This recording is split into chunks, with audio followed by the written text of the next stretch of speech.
So my name is Chien-Yu Lin, but I just ask everyone to call me Chien. I'm working mostly with copper plate. So the tech is printmaking.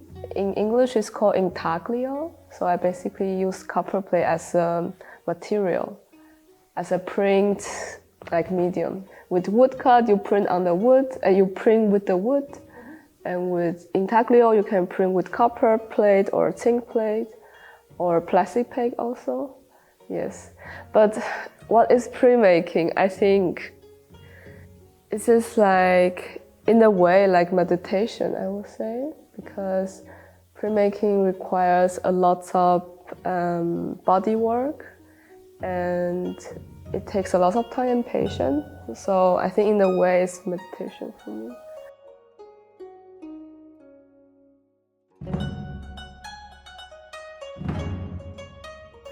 Okay, so first of all, you need a sketch. Like I now have a sketch. Before the sketch, you have to prepare the copper plate already. You need a copper plate, but this is unprepared copper plate. It's with a lot of scratch, and the edge is really sharp. So we have to schleifen, the sanding the edge to make it smooth, so it will not damage the felt later we will have to put on it while printing. And we also have to use sanding paper to sanding the whole surface to make it completely smooth without any scratches. And then we need to polish it until it's mirror. This is not mirror yet, it is still very foggy. Yes. And we copy our image with transparent paper, tracing paper, on the metal plate. This is the stage what I'm doing now. So after transferring, although I only transfer half of it, we use a needle. So this process is to create a space from this varnish so that the acid can etch into this empty space. If you want to have some different tones of the surface, we need to do aquatinta. So this is the aquatint box. So we do aquatinta in this box. Yes. And this is how it looks like inside. It's all colophonial. I can also open top.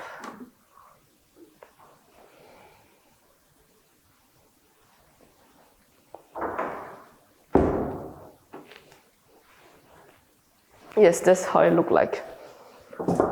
And before we do the aquatint, we should make sure all the dust is inside the box, on the bottom of the box, because later we will turn this wheel, so the brush inside will broom all the dust on up, and then you will put the plate inside and wait until those dust drop on your plate. Yes. So that's how it works. So now we have to do this. I think it's really toxic, I guess. And it's also really old. I don't know how old it is, but it's a really old wooden box. And inside is filled with colophonium. And we use this as for aquatinta. Yeah.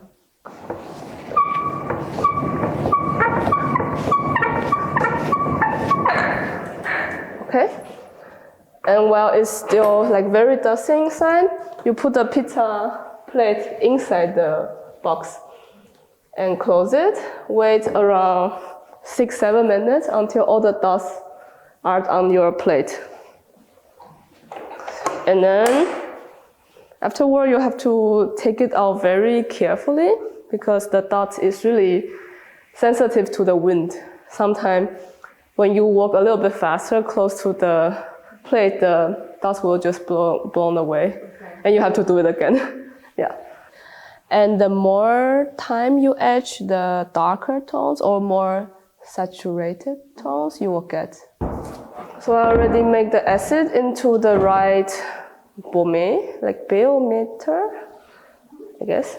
This is the zinc and copper baume. Like once in a while, like every week, you have to check if the baume is right for etching. Yes, so I already checked and it's right. So we put it, I only want to put it for because my first tone is 30 seconds. So I will only do 30 seconds for this. I think the longest I etch around probably 16 minutes, if I remember right. Like the face is probably 4 minutes. Yes, and 8 minutes and 16 minutes.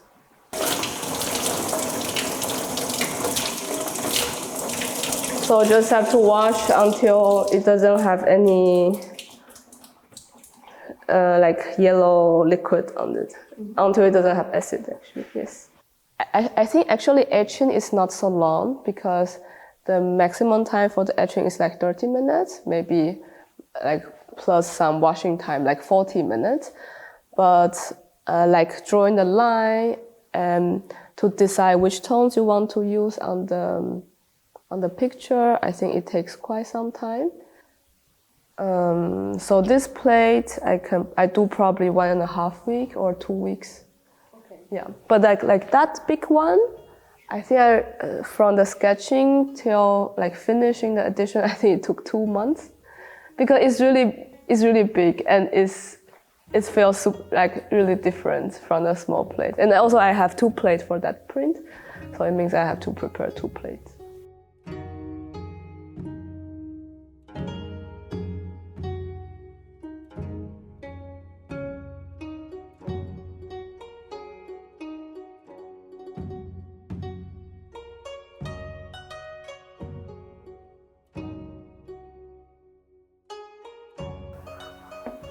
So I really often use 2 colors or more on one plate because I just like more color. So now I'm basically press the ink into the depth that we have etched. So push the ink inside the hole. Yes, this is the process now.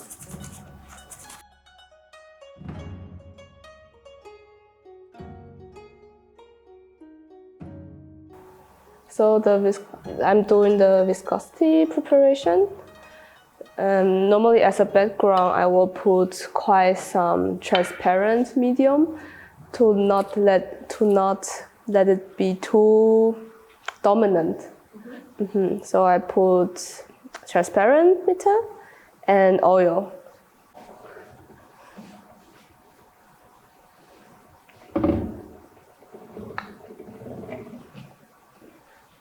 Let me see. This is enough. Okay.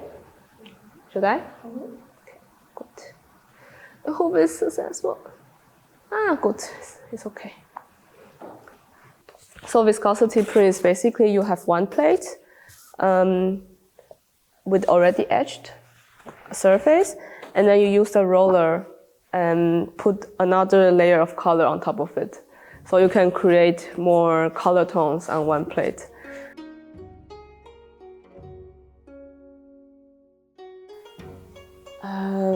First of all, I think the result is always surprising because you will only know the result after all this etching and long time working.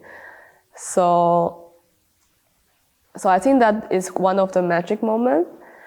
And then is the color combination, because it varies a lot between the paint, when I do drawings and when I do printmaking. The color combination is completely different, because sometimes the color I used to do when I'm drawing somehow just doesn't fit in printmaking.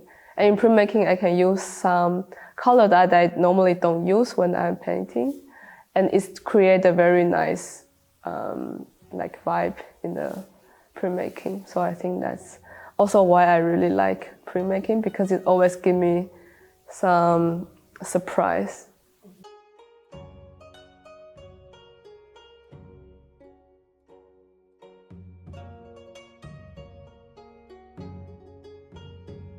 say most of my work is from my diary because I write. I write diary quite often, or I write down some my feelings or some random things. Yes, and most of my work are from those texts, I would say. I just capture some nouns or some adjective and then expand it. But I did actually project myself on some of my print. Like for example, not really my face, but like my lip or like my curly hair, like that one, I think I project a little bit. Yeah, although I didn't intend to do that, but in the end it just somehow looked like myself. I don't know why.